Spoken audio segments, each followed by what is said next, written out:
Watertown Whiskey presents Reality After Show's coverage of the NFL Weekly Preview Show with Survivor Legend Jonny Fairplay, Survivor 47's Gabe Ortis, and producer Bobby Goodsby.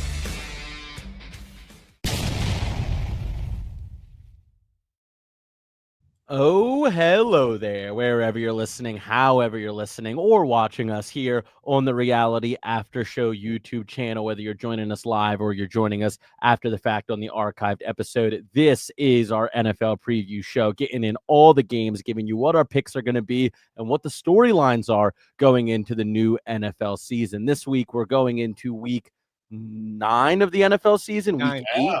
Week 9 of the NFL. It's moving. We're at the end of October here. And in my opinion, real football starts very, very soon. All the September overreactions are starting to get disproven one by one. My name's Gabe Ortis, of course, joined by Jonny Fairplay and producer Bobby Goodsby. So looking ahead to this slate of games here next week, it kicks off tomorrow night with the Baltimore Ravens heading to Miami. The Baltimore Ravens coming off a win they desperately needed at home against Caleb Williams' Chicago Bears. Now, this was a game that did not feature Lamar Jackson. Everybody else on the team was healthy except for the star man, Lamar. So this was a game where it was kind of, how is this going to go? The Bears are dealing with their own ills, especially on defense, with pretty much having everybody in their secondary injured. They're playing the backups right now.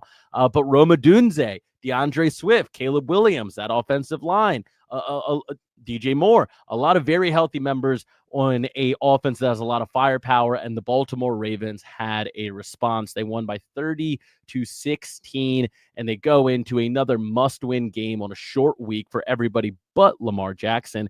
And they head to Miami, a team that I think any week of the season we would have said is a complete dumpster fire. They're coming off a 34-10 win against the Atlanta Falcons. Right now, Vegas is giving Baltimore 7.5 points as favorites. Bobby, what do you make of this matchup? Is 7.5 points too much for the Ravens to overcome? Oh, absolutely not. Like, honestly, I'm so happy to see Lamar most likely coming back for this game. I'm excited to see what they can do. And honestly, this Dolphins defense, for as bad as the Ravens defense has been because of how injured they are, this Dolphins defense is just as bad. And I think Lamar coming back absolutely tarnishes that Miami secondary. I think they easily cover that 7.5 point spread. I take the Ravens all day. Johnny. So I'm going, well, first of all, show and tell. The Oregon Ducks, Grateful Dead collab. This is what they rocked on the field this Saturday. Is this the sickest jersey of all time? Like, it is insanity. Yeah, that's pretty cool. Where'd you get that? The Seahawks have that like plastic on the shoulders too. It's becoming a thing for jerseys. Yeah. It is this, like, I got it, and I asked my fiance, I'm like, am I allowed to keep this? And she was just like, that's the coolest jersey that you own. Get rid of and you own a lot of jerseys. Yeah, I have a lot of. I love it. I mean, I'm a Grateful Dead guy, and so to have the collab, I think is just amazing with the Duck. Cool. So yeah, and one little coin on Oregon. So it was great. Like I was just betting. I was just like, what is Wisconsin gonna do this drive? Punt. All right, there's $50. So, but yeah, I'm going the opposite of Bobby in one aspect. We have gotten the greatest games of the year every Thursday night. Thursday's been must-see TV. So why are we expect? I think we return to Thursday night form. I think Baltimore wins, but by like 5. Just take the money line in Baltimore and be happy. Get your go 2 TDs, Lamar and money line. Yeah, I think that this is going to be a bit tighter than people think. And the Ravens defense is the healthiest it's been all season long, which is fantastic for them. They brought in some help for the D-line in Carl Lawson, the Cowboys pass rusher who had 5 sacks last season, definitely on the back end of his career. But right now, a warm body is good for the Baltimore Ravens D-line. You got Lamar, who is coming off pretty much a month of rest. And that's either going to be good for him or bad. And hungry. And prepared to shut some people up. Yeah. So I do anticipate the Baltimore Ravens winning this game, and they looked good in pretty much every phase of play going up against the Chicago Bears without Lamar Jackson at the helm. But the spread worries me a little bit. Just because there's so much firepower on this Dolphins offense, despite the fact that they've been so bad. And we saw that on display last week when they put up 30-plus points against the Atlanta Falcons, who aren't the best team in the league, but certainly not the worst team in the league either. And I could just see the Ravens getting caught a couple times. I could see Jalen Waddle getting out behind the safeties a couple times. I could see them giving up a couple of big runs to Chain that set the Dolphins up to score. Like, I don't see this being like, a 42-3 victory for the Ravens. Yeah. Although on paper, I think it might look like that might be what this is going to be. Throw a Waddle TD in that parlay as well. Right. I like Waddle to score a lot, to be honest. All right, getting into the 1 p.m. slate. That game is taking place tomorrow. And everybody, reminder, Survivor Night tonight. Yes, I know it is Survivor Night at 9:30 p.m. We will be right back here live recapping the newest episode of Survivor 49. We're switching tribes again. Who would have thought? Does this mean that maybe there's no mergatory? I don't know. Nowhere in the merge, whatever they call it now. I'm not totally sure. But if you're enjoying our Survivor content, come back at 9:30 p.m. tonight right here on the same exact place to be able to watch me, Bobby, and Johnny recap everything Survivor 49 from tonight's new episode. Looking at the 1 p.m. slate, we got the 49ers heading to MetLife to take down the New York Football Giants. They will be without superstar breakout rookie running back Cam Scatterbo. Now, I think everybody thought, at least I thought, that Cam Scatterbo's career was going to be short. I didn't think it was going to be this short. It was a tough injury to watch. His ankle was dangling off of his leg. It was disgusting. It was heartbreaking for Scatterbo fans out there, of which there are many. I mean, it was really hard to watch. And now the New York Giants, who had a very promising stint this season, are without Malik Neighbors, are without Cam Scatterbo, but they still got Jackson Dart. San Francisco 49ers are currently listed as my screen loads right here. Going into this game, Bobby, tell me who you like before I give you the spread. Yeah, no, honestly, the 49ers are finally starting to look like that beat up team, right? The injuries are starting to resonate, especially after last week where we saw them get absolutely demolished by the Texans 26-15. The score looks a lot closer than really the game felt the entire way through. I think it's been terrible all season, not to cut you off. Oh yeah, awful, absolutely awful. And the thing is, real quick, and it was fun watching the 49ers win with a team that, like, on paper was nothing. Like, that was fun. But it's that Rams game that they won was great, and that was a Thursday night game too. I think the Fred Warner injury.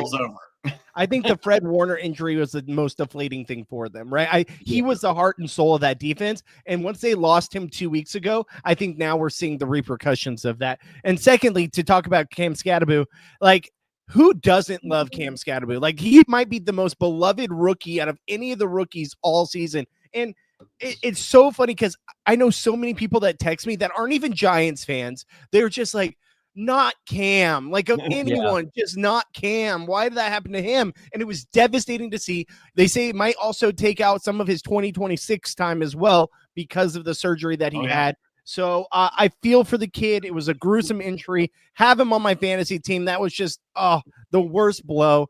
But I think, honestly, I think this is where we see the Giants go downward. So we got two teams spiraling down. It's hard to 2.5 point spread in favor of the 49ers. I was going to say, I'm probably taking the Niners, but I don't feel good about it. Scatterbo had the miles. I don't think this injury had anything to do with the miles, but I told you guys last week, you're buying a jersey, you get the Dart jersey. That's the good looking guy. Scatterbo's kind of weird looking. I mean, he kind of looks like a bulldog. He's lovable. I'm gonna be honest. He kind of looks like Russell Hantz, doesn't he? He looks like a young Russell Hantz. That's the meanest thing anyone's ever said about Scatterbo. I mean, and there's some people with Pac-10, I'm sure, hate him, but and Jackson Dart looks like cool Jonny Fairplay. Whoa, hey! Yeah, exactly. Wow, Timu Jonny Fairplay is what I heard. So yeah, no, I told you get that Dart jersey. You know what? Let's win one for the Gipper. Yeah, I like the Giants. I agree. I think this might be a rally game against like a weak team. It's so tough, and obviously Vegas seems to feel the same way. Only like a 2.5 point spread for two teams that are terribly beat up right now, and one team that has some really good coaching and came into the season as a very highly rated team in the Niners, the Giants, who seem to be punching above their weight. I think I lean the Giants with points here just because they're at home. Like a home team with points, I'm always going to kind of lean towards, and they got something to play for. I don't know how much that really translates into performance, but I think this is one where I would stay away from. I would stay away from it. You know, I'm not going to attach it to like an 8-leg parlay, but I think I'm gonna do something like throw this with Taylor and 2 touchdowns and and let this ride.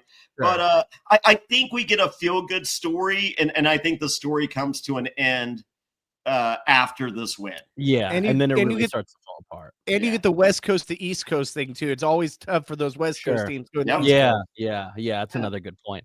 The Minnesota Vikings will be in Detroit to attempt to take down the Lions. The Vikings will have their rookie quarterback, or I guess second-year quarterback, first-year starter in J.J. McCarthy. They are 8.5 point underdogs at Ford Field taking on the Lions. Bobby, do your Vikings stand a chance in this one?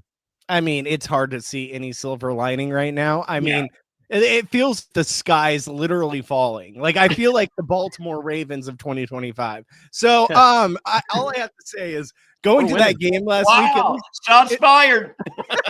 Hey, we're winning games again. We're good. It was fun going to the game last week. I mean, got to ride in a party bus, got to go to a suite. The game was absolutely atrocious, but at least I didn't have to pay to go watch that. Sure.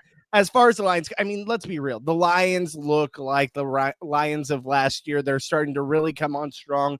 We are still very beat up. I don't know how many of our offensive linemen we have left that are going to be starting for us. Grenard went down with an injury last week. I think he's okay to play this week, but it's tough. When are we ever going to get Van Ginkel back? Still don't know. Literally just about to ask what's up with Van Ginkel. He's had a neck/concussion injury that's lasted basically the whole season. He's the most important player on your defense. He's very important. Well, when he's in, it's always at worst a 1-possession loss. When he's out, you're susceptible to getting blown out. Well, and him and Grenard, Grenard's not been the same this year because he doesn't have the threat on the other edge with Van Ginkel there, because then they can't just double team Grenard. They have to put a man on Van Ginkel. And honestly, Turner's not the answer. We thought that, we used a 1st-round pick on him, and the kid, he looks okay, but he's not Van Ginkel. So honestly, at this point, it's just kind of frustrating. The season's been an absolute mess, injury ridden. And I'm the one thing I will say, and I'm sorry, I'm not trying to go on a tangent here, but the one thing I'll say is Gabe got that out of the way the first 8 weeks of this podcast. Yeah. So thank God we are finally going back to J.J. McCarthy. I don't know why we've been babying him. Obviously, look at Carson Wentz, who's an absolute warrior. The fact that they didn't put Brosmer in the game at halftime last week and give the undrafted rookie a chance. They said they wanted to protect him from, we're already down by 30 points. What are you fucking protecting him from? Let's be real. Give the kid an opportunity, see what you got, because if JJ's not healthy, we're going to need to know what the backup quarterback's going to be. And now poor Carson Wentz was dead on the field and out for probably his entire career because you didn't take him off the field. That was so dumb. It's just insane. I would have liked to see Brosmer too. I would have liked to see how he played. We all do. Yeah, that made no sense. Can I be honest with you? My conspiracy theory is they didn't want to play Brosmer because they didn't want Brosmer to shine, and then there'd be a quarterback controversy with JJ McCarthy. Well, I agree with that. I totally agree with that. I mean, there's no other reason to leave. It pisses me off. And I think you're in a place where it's like you kind of need to light some fire under JJ and be look, this is not safe. This is not safe at all. And if we got, you literally told him he is safe. Right, exactly. So I don't. Yeah, you can half-ass. It's fine. We're not even going to try. It's everyone's hurt in the NFL, and also everybody gets hurt in the NFL. Yes, people are starting to come back now, slowly but surely. It's kind of weird. It's like as people are coming back, we're losing people at the same. So it kind of keeps evening out. 8.5 points is still a lot of points for a division. I love it. I all day. Sorry, Bobby. All day, 8.5 points. They're feeding. They're feeding, brother. Vikings plus 8.5. I'm very interested to see what the injury report's like for the Vikings, if they're going to get some of these guys back, because if like Van Ginkel is playing, if Grenard is playing, then all of a sudden I'm starting to feel a little bit better about 8.5 points. But if those guys are still out, this could get ugly really. And coming off a bye week with like Detroit's like literally ready to play football. Yeah, right. Exactly. Yeah. All right. Looking at another game in this 1 p.m. slate here. One that I think is very interesting, probably the most interesting game of the 1 p.m.s. And that's going to be the Indianapolis Colts, Indiana Jones, who I will be for Halloween this year, heading to Acrisure Stadium to take on the Pittsburgh Steelers.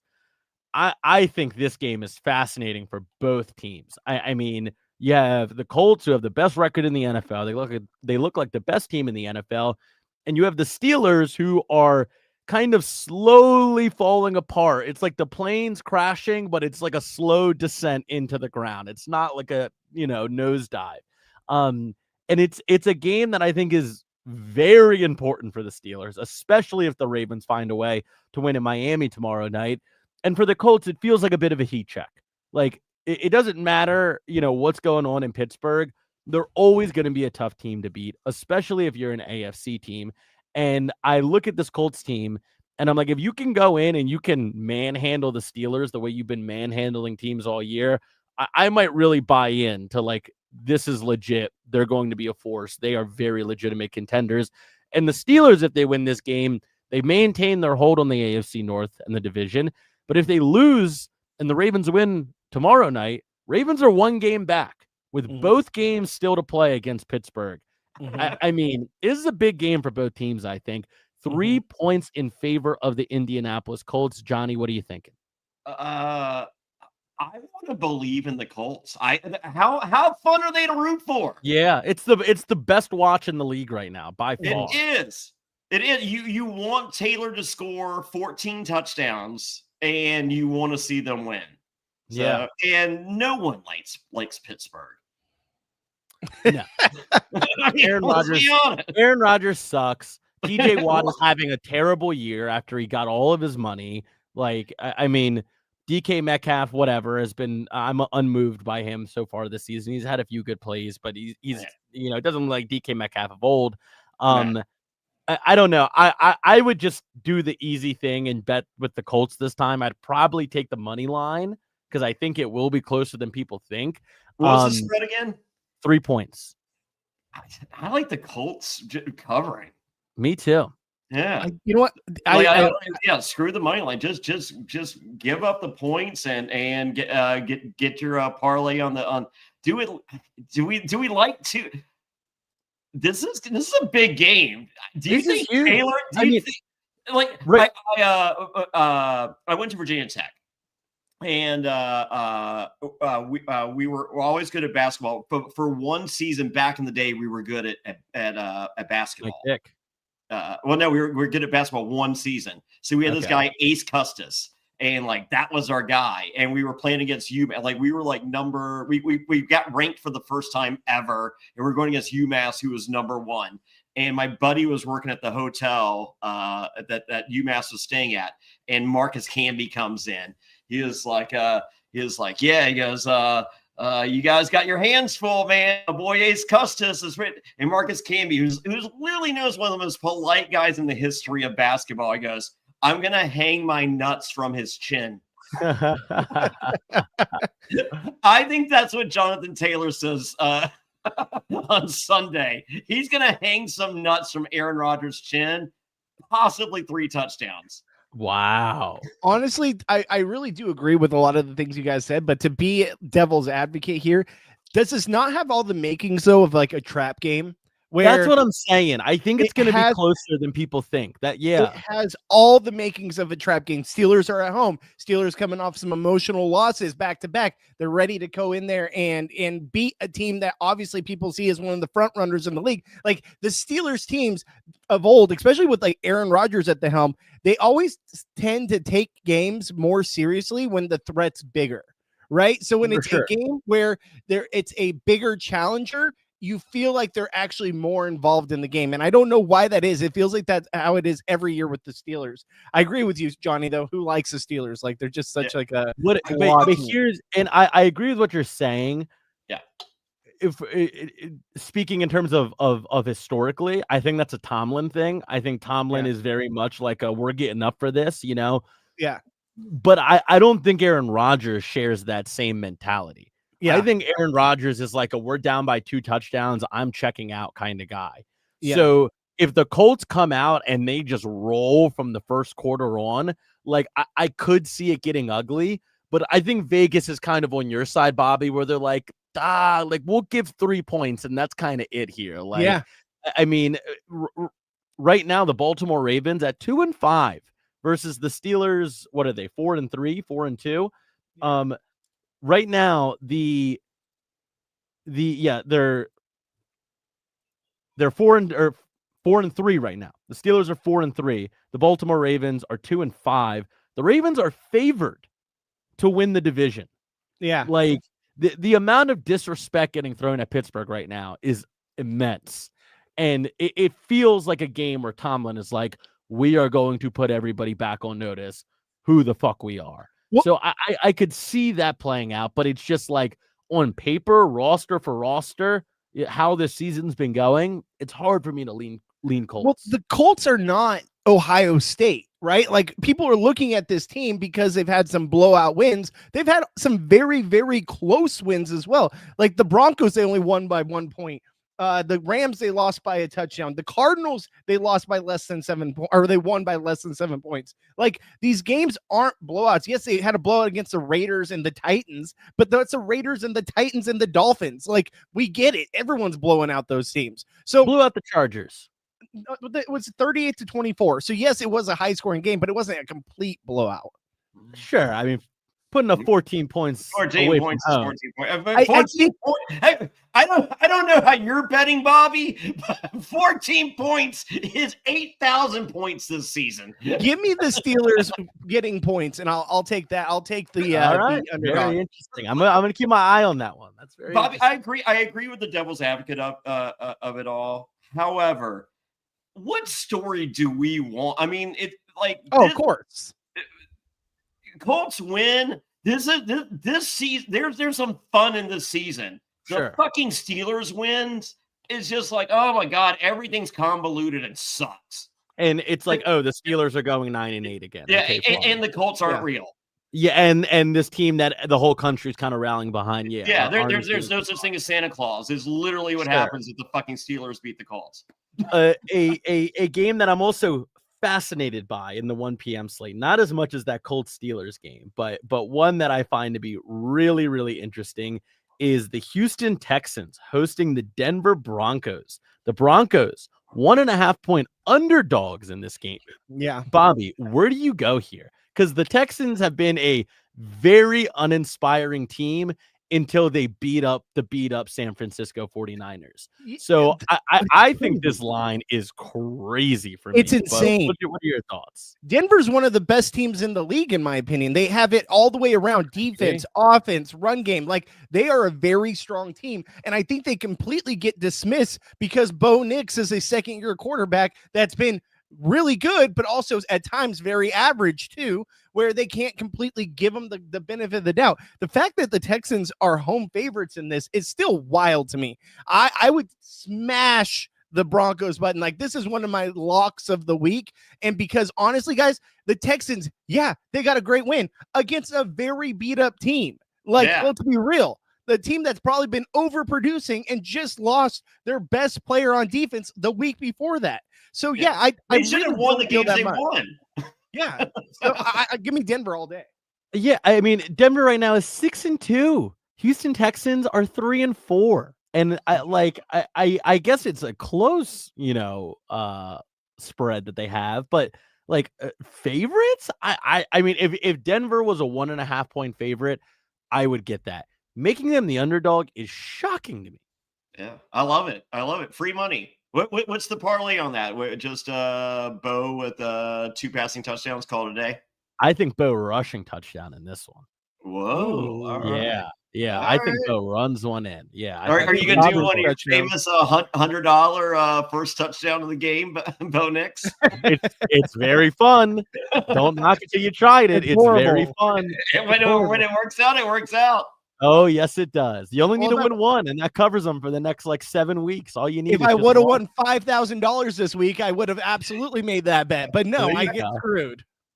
The biggest spread of the weekend, other than Johnny at the sauna, is going to be the Panthers at the Green Bay Packers, 13.5 points. The only reason I'm talking about this one is because it's a 13-point spread, and that's pretty notable. I feel like it's kind of a lot of points, and the Packers, I think, are slowing down a little bit. I kind of like the Panthers, honestly, for 13.5 points, but away from home, cold stadium, I don't know. I just wanted to bring it up because it's a lot of points. Bobby, what do you think? No, give me the Packers minus 13.5 all day. Look at what the Bills just did at the Panthers last week when they put up 40-9. I literally bet one of my regulars at work. He's like, oh no, the Panthers are going to stay in this. I gave him 7.5 points, and I could have given him 33.5 points, and I still would have won. All right. Johnny. Well, Jonny Fairplay, big Panthers fan. Well, only because I live 2 hours away. Cruiserweight champion of the world. I will be defending the championship this Sunday. BRCW.com. Get your tickets right now. Fatal 4-way. It's insanity. What am I doing in my life? I love I think the Packers destroy the Panthers. Yeah, I mean, I it's just a lot of points. I always get weird when it's a lot of points. Go ahead. Yeah, at Green Bay. Yes, at Green Bay. I think that's really the difference maker. There are a couple other 1 p.m. games here that are interesting, but also not very interesting. Sure. So I want to move into the 4 p.m.s. Bears at Bengals is a 1 p.m. game. Joe Flacco not practicing. Looks like it could be Jake Browning returning to the starting lineup for the Bengals. Bengals are 3-point underdogs. I see this as a big get-right game for the Bears. I think, especially if it's Browning, I really like the Bears to cover. And they also have a lot of firepower. I just don't think that the Bengals' dreadful defense is going to be able to contain Rome Odunze, DeAndre Swift, and Caleb Williams with a decent offensive line. But moving into the Bears are great at playing just rude. If they're playing just an okay or bad team, they'll win. They can play basic football and beat. Last week. Well, here's the thing. They weren't playing a bad team. Sorry. I thought you said Bengals. Quarterback. I thought you said Bengals are Bears. Yeah, I agree with that. But no, the Bengals last week, say goodbye to my Survivor pool team. Thanks a lot, Bengals. But yeah, no, honestly, even with Browning, I do think that the Bengals can stay alive in this game. I don't hate them as a possible underdog here. Yeah, I don't like them. I love the Bengals. They're one of my favorite teams, but Browning is a dud. He's any juice he's had is gone. Speaking of juice, you know what I like with juice? A little whiskey? Watertown whiskey.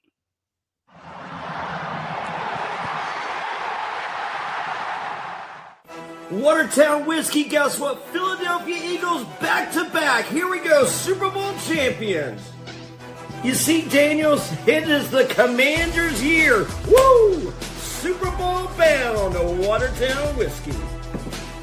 It's back-to-back. The Chiefs are going back, and they're winning this time. Watertown whiskey. Y'all boys heading on down to 8 Mile. Lions got this. Watertown whiskey. It's the AFC's year, but it's the Chargers. There's only one thing I gotta say. Watertown whiskey.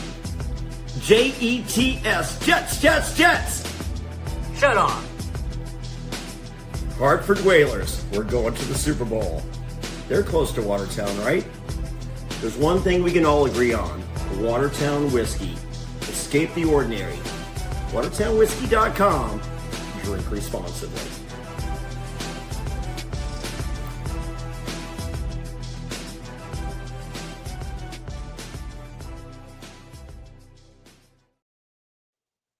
Watertown Whiskey. Head over to WatertownWhiskey.com for more information. Whiskey made with natural flavors. Please drink responsibly. Always love Watertown Whiskey, the sponsors for this show.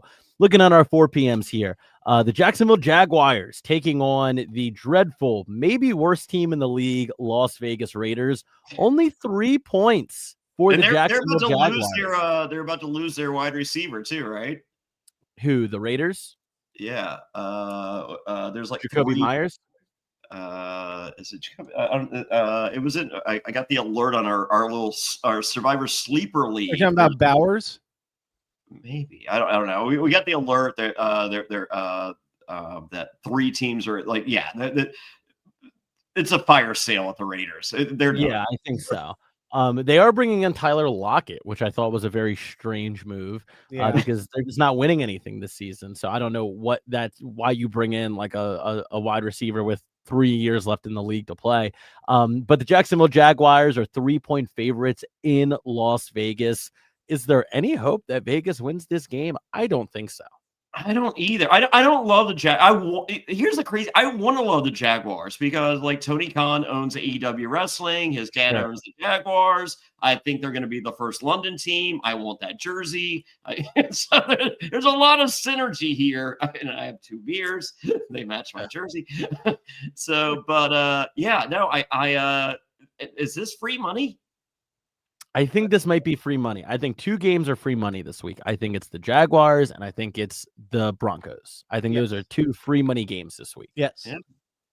All right. And the last game that I want to talk about, the other game for the 4 p.m.s is the Saints at the Rams, which is a 14-point spread in favor of the Rams at SoFi.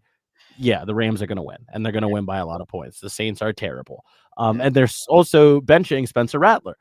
So it's going to be whoever that other rookie is that they're starting. It's going to be his first start. Spoiler, it's me. It's you. Wow. I we'll be under center for the New Orleans Saints. You can always just remember it rhymes with fuck. Shuck. Bold move, Cotton. But see if it works out for him. I haven't worked out in 3 weeks, but I'm feeling pretty good. How's your cadence? Ready, set. Was it Toledo? Omaha. See, that's but the thing that's actually what Johnny's gonna sound like on the line. He's gonna go on the center. He's gonna go, ooh, what is it? Toledo. Oh, Omaha. And then that's what is exactly. I'm pretty sure you're the same age as Shuck too, because and I will be throwing the ball for 8 yards. Just hell yeah, on 8 plays.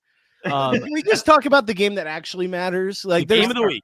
The game of the week, baby. The Kansas City Chiefs heading to Highmark Stadium for the last time in Highmark Stadium to take on the Buffalo Bills. The Chiefs are 1.5-point favorites. Bobby, how do you feel about this game? The game of the week. It's tough, man. Like this is always one of the more exciting matchups. Anytime the Chiefs and the Bills play each other is always primetime TV. I really like been a Thursday night game. It should have been. It should have been Monday night, Sunday night, any night. The fact is, when you have Buffalo versus Kansas City, how is that not a prime time at any point of the season? Yeah, it's crazy to me. I agree, but I also kind of love when there's like a really great game at 4. Because then you get to watch it, and it's like one of 3 games you can really lean in on it, even if you're just watching Red Zone, and then you kind of get a cool down with Sunday Night Football, no matter what it is. But yes, I agree. And those are prime drinking hours. But the problem for us is over here on the West Coast, that's a 1 o'clock game. Like it's like right in the middle of the drinking day. hours. It's not great. backwards society over there. But with 1.5 points separating these 2 teams, Bobby, how do you feel? I'm taking Buffalo. I like them at home. I know Kansas City's hot right now, and they should have won me $5,000 last week. But I'm gonna take Buffalo getting the points as well. Johnny, I want to hear what you say, Gabe. I am going to roll with the Chiefs until they show why I shouldn't. I think the Chiefs are going to win the Super Bowl this year. I think that they are noticeably better than every other team in the AFC right now. They had a slow start and they bounced back hard. And not only have they bounced back hard, but a lot of the surrounding teams around them in the AFC have fallen off. The Bills dominated the Panthers, okay, with Andy Dalton. Congratulations. Who gives tomato? Well, who cares? Who cares? Like the Chiefs look great. They have a tendency to beat the Bills in these big games. If the Chiefs can win this game, they will then be at 6-3. They will put the Buffalo Bills at 5-3. They will really insert themselves to a leading position in this race for the 1 seed, and not a leading position because they still have the Colts, but they're really going to put themselves in that upper echelon of teams. The elite. The elite of the AFC. And I just think that they're better across the board. I think they have better weapons. I think they have a better quarterback. I think they have a better defense. I think they have a better coach. I think across the board, the Chiefs are a better team. I think the only thing the Bills have going for them is that this game is in Buffalo, which is a big deal. And I think that's a big reason why the spread is what it is. Chiefs still being favored away from home, though. Johnny, what say you? I mean, we know you're a Bills hater. Of course. So, I'm a Chiefs hater, too. All right, fair. I think you're a bigger Bill. It's funny. I think you hate the Bills, but you love having that rivalry. I mean, because it's the you and Andy rivalry. It's sure. So I love it. For me as a spectator, like if I didn't know you and I wasn't a Survivor Hall of Famer and the Boca Raton Cruiserweight Champion of the world, like I'd be like, oh my God, this is so cool. But but I can say that being all those things, I think it's so cool. Sure. It is. So I say stay the fuck away from this game if you're betting. And I want the Bills to win. I'm tired of the Chiefs. I'm over it. Yeah. And remember when the Patriots? You guys probably don't. It's like 4 years ago. Remember when the Patriots won like 5 in a row? You're like, we're kind of over it. I mean, it's We've great. been over it. We're over it. We don't need that. I'm over the Chiefs. Yeah. I was over the Cowboys. I'm over the Chiefs. I don't like a dynasty. Sure. And I don't think they're a dynasty. I mean, I don't think when it's all said, if they win out this season, they win the Super Bowl. I don't think we look back and go, oh my God, remember the Chiefs, they're not the Patriots and they're not the Cowboys. I don't think we say that about them. I don't know. I think we already. Well, I don't want to. I don't want to say that. All right, that's fair. That's fair. But I think he could go to 10 more Super Bowls. He's young in his career compared to how many Super Bowl Brady went to, in his career. I think Brady will always have one up on him because he beat him in a Super Bowl. But Patrick Mahomes legitimately has a chance to go to 10 more Super Bowls. Oh, for sure. Yeah. And I look at these two teams and I'm like, the Chiefs are good everywhere right now. Yeah. They're good on the D line. They bend, don't break in the secondary. They have a really good receiving core now that Rashee Rice is back to it. Yeah. He plowed through. It must be nice to come back after, just saying, just didn't mean it. Yeah, right. And exactly. And Mahomes is as good as he's ever been. I mean, maybe he's not like an MVP candidate like we're used to, but he's still Patrick Mahomes. And I just look at the Bills and it's like they have an MVP quarterback and they have a really good running back. But there's a big drop off on that team after you get past those two players. Ed Oliver, their best pass rusher, is going to be out for the season due to some surgery that he has to get on. It was something like his leg or his neck or something. Yeah. But he's getting surgery. He's going to be out for the season. He's not going to be there this game. And it pains me too because I don't like seeing the Chiefs be good anymore. But what pains me more than that is to fight it. Is to sit here and kick and scream and still get my medicine shoved into my mouth. So it's like at some point you get to the age where you're like, Stop calling my penis medicine. It's like, you know what? It's easier for me. It's easier for my parents if I just put the spoon in my mouth and just drink the medicine and that's it. So I think the Chiefs are going to win this game. I mean, just on Monday when they faced off against the Commanders, they did not play good. Mahomes did not play good. They won by 21 points. But they were going against Mariota. It's a different story. But still, here's Jonny Fairplay for the Saints. They played bad. That's the point is they played bad and they still find ways to score. And they had 2 turnovers, 3 turnovers that game. I think it was 2 interceptions. Yeah, couldn't be one a player too sooner, huh? Yeah, apologies. And it's they're winning games when they're still not playing great and they're dominating games when they're still not playing great. I'm just not seeing the same thing from Buffalo. Buffalo losing to the Falcons is a big deal. Buffalo losing to the Patriots isn't as big of a deal, but it still matters. the Chiefs aren't dropping games like that over the past month. In September, okay, they lost games. Who cares what happened in September? What's happening now? I'm seeing a rocky Bills team that had a get-right game against the Panthers, and they did everything that a top team should do against the Panthers. But going up against Mahomes, a guy that kind of has their number on top of that, I don't like the Bills in this one. I really don't. Is this season saved by a Colts win and a Bills win? And like, are we Bills, looking at week 10? Are we looking at week 10 going, hey, this is a pretty good season? I think a Ravens win helps that a lot too. Well, that's fine. Get out of here. Add that in there. I don't. You're not hurting the equation, but I mean, Sure. but like, doesn't that help this season for all of football? Yeah. Yeah. I mean, it does. It does. And a Colts win. Okay, so I agree with you, Johnny. I absolutely do. Now, okay, two things before we get out. We only have like 3 minutes left. One, I want to until Survivor starts, and if you want to go watch Survivor, come back here at 9:30 p.m. or me, Johnny, and Bobby will be recapping the newest episode of Survivor 49. So we're gonna speed run this real quick. First thing I just want to ask you guys, I think the AFC is much more 7.5. Okay, I think the AFC is much more up for grabs for who can get into 7 playoff spots. I think that can mix a lot. Sure. As far as the NFC goes, Green Bay number 1, Eagles number 2, Tampa Bay number 3, Seattle number 4, Detroit, and then the Rams. Honestly, I think that the 7 seed is very much so up for grabs. I think the top 6 are pretty much locked in. Those are probably going to be your playoff teams. I know this is early. Who from 7 to 16 do you think legitimately has a chance at that 7 spot?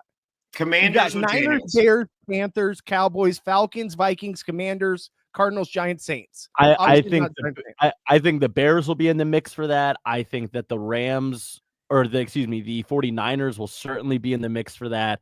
Those would be my 2 leading teams. I think the Commanders are, of all the bad teams, have the highest potential to turn it around and become that 7 seed team. Or the Vikings. But it's going to be tough for them to I'm sorry, brother. Yeah. All right, these last 2 games. That was a very interesting draft picks now, Bobby.